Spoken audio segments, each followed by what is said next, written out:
हम पहुंचे हैं फोर्ड अस्पताल में और यहाँ पे वर्ल्ड सीओपीडी डे पे आज अवेयरनेस प्रोग्राम हो रहा है।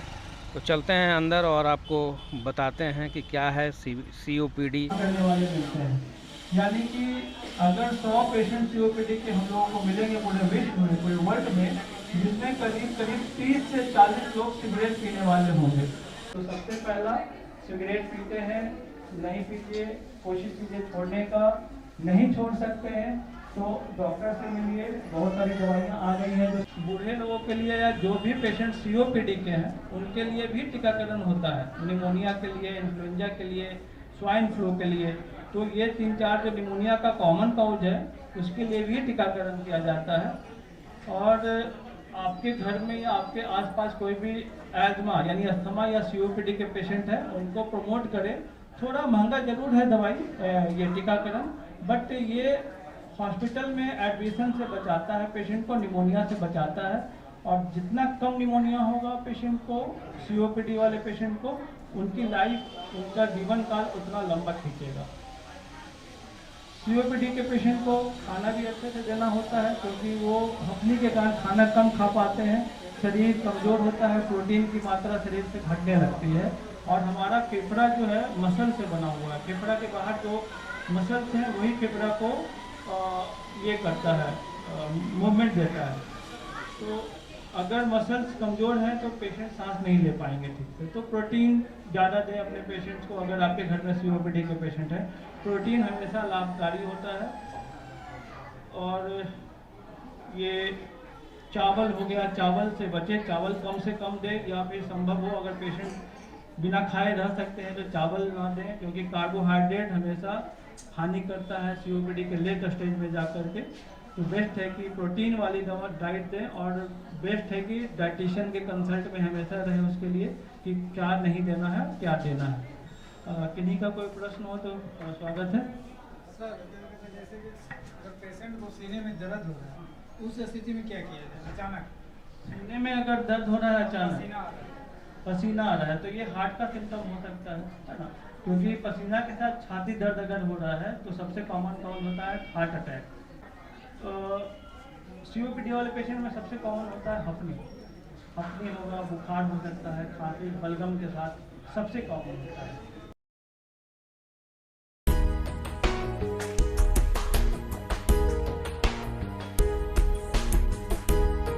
और डॉक्टर विनय चेस्ट स्पेशलिस्ट हैं। और आज की सीओपीडी है क्या? सीओपीडी का सबसे पहले तो फुल फॉर्म जानेंगे। सीओपीडी का मतलब है क्रोनिक ऑब्स्ट्रक्टिव पल्मोनरी डिजीज। ये एक ऐसी बीमारी है जिसमें सांस नली जो होती है, जो ट्रैकिया, ब्रोंकस, ये सब है, सांस नली के अंदर सूजन आ जाती है, जिस कारण यहाँ पर जो हवा का मूवमेंट होता है वो कम हो जाता है। स्पेस चूँकि ऑब्स्ट्रक्शन हो जाता है सांस नली में, इसके कारण पेशेंट को सही ढंग से ऑक्सीजन या हवा कह सकते हैं वो अंदर नहीं पहुंच पाता। इसके कारण पेशेंट को सांस लेने में तकलीफ़ होने लगती है। तो सांस लेने में अगर प्रॉब्लम है तो आपके अंदर भी सीओपीडी के लक्षण हो सकते हैं। तो सर, इसको ऐसे मूलतः कैसे पहचानेंगे और क्या करें लोग? सीओपीडी का सबसे कॉमन लक्षण जो है, मेन सिम्टम्स में खांसी जिसमें बलगम जनरली होता है, उसके बाद सांस लेने में दिक्कत होता है। इसके अलावा कुछ लोगों को नींद की भी दिक्कत आती है इसी के कारण। जल्दी थकावट, जिसको फटीग कहते हैं, कि जल्दी फटीग हो गए, पेशेंट को वीकनेस जैसा फील होता है। बहुत सारे पेशेंट को भूख लगने की भी दिक्कत आती है, क्योंकि उनको सांस लेने में ज़्यादा तकलीफ़ होती है, इसलिए वो बाकी सारा सिस्टम भी स्लो डाउन कर देता है। इसको कहते हैं कि extra systemic manifestations of COPD. अब इसमें सांस लेने की तकलीफ़ जो है उसी में ज़्यादातर कन्फ्यूजन हो जाता है। हफ्नी के लिए ज़्यादातर हम लोग अपने हार्ट को ही जिम्मेवार मानते हैं, और हम लोग सिंपली हार्ट को इससे ऐड करके कार्डियोलॉजिस्ट के पास जाते हैं, और समहाउ वो भी डायग्नोसिस बनाते हैं कि भाई ये सीओपीडी है। बट सीओपीडी और हार्ट का प्रॉब्लम जो होगा, दोनों में थोड़ा सा डिफरेंस यही आएगा कि सीओपीडी में हफ्नी के साथ खांसी और बलगम संभवतः निकलेगा ही। बट जब ये हफनी की प्रॉब्लम हार्ट के कारण होगी, उसमें जनरली हफनी रहेगा, पैर फूलेगा, बट खांसी और बलगम निकलना ये जनरली नहीं होता है। तो ये थे लक्षण। तो सर इससे कैसे बचा जा सकता है?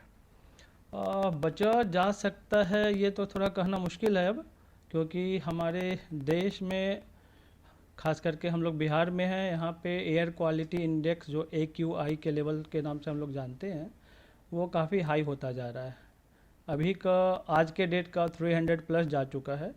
और पॉल्यूशन COPD के लिए बहुत ही रिस्पॉन्सिबल माना जा सकता है।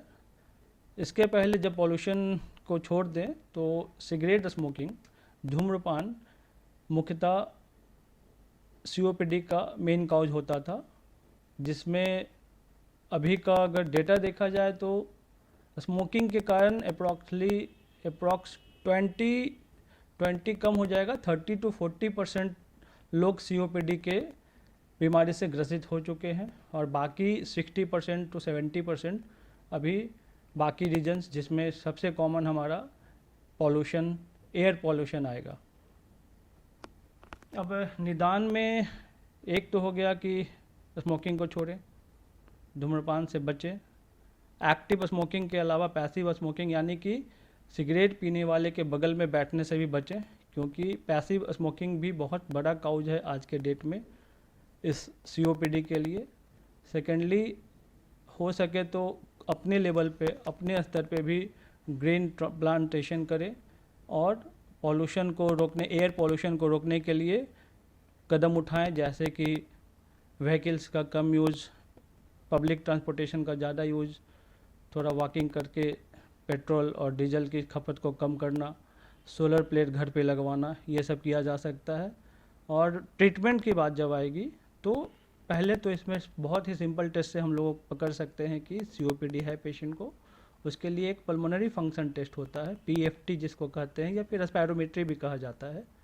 उससे हम लोग ये देख सकते हैं कि कितना इन्वॉल्वमेंट है सांस के नली का, सिकुड़न का। और COPD का जब डायग्नोसिस बन जाता है तो इसमें सबसे अच्छा ट्रीटमेंट हम लोगों के लिए इन्हेलर्स हो जाता है। इन्हेलर्स के अलावा कुछ टैबलेट्स भी आते हैं, but inhalers are the best for COPD treatment. But अभी भी हमारे सोशल स्टिग्मा के कारण लोग इन्हेलर से बचना चाहते हैं। अभी भी लोग छुपाना चाहते हैं कि मेरे को COPD है, इन्हेलर्स लेंगे तो लोग क्या कहेंगे। COPD के लिए इन्हेलर्स बहुत ही कारगर है। ये बात है कि COPD में इन्हेलर दें या कोई भी दवा दें, हमारा ट्रीटमेंट ही है और इसको रोका नहीं जा सकता। यानी कि हमारा इलाज होगा, बट COPD को जड़ से हटाया नहीं जा सकता, बिकॉज ये एक प्रोग्रेसिव डिजीज है। मतलब ये धीरे धीरे प्रोग्रेस करेगा और आने वाले समय में उम्र के साथ ये लक्षण जो हैं बढ़ेंगे। हाँ, ये बात है कि इन्हेलर से इस लक्षण को हम लोग धीमा कर सकते हैं, स्लो कर सकते हैं, पेशेंट्स की आयु को बढ़ा सकते हैं, हॉस्पिटल में एडमिशन रेट को कम कर सकते हैं।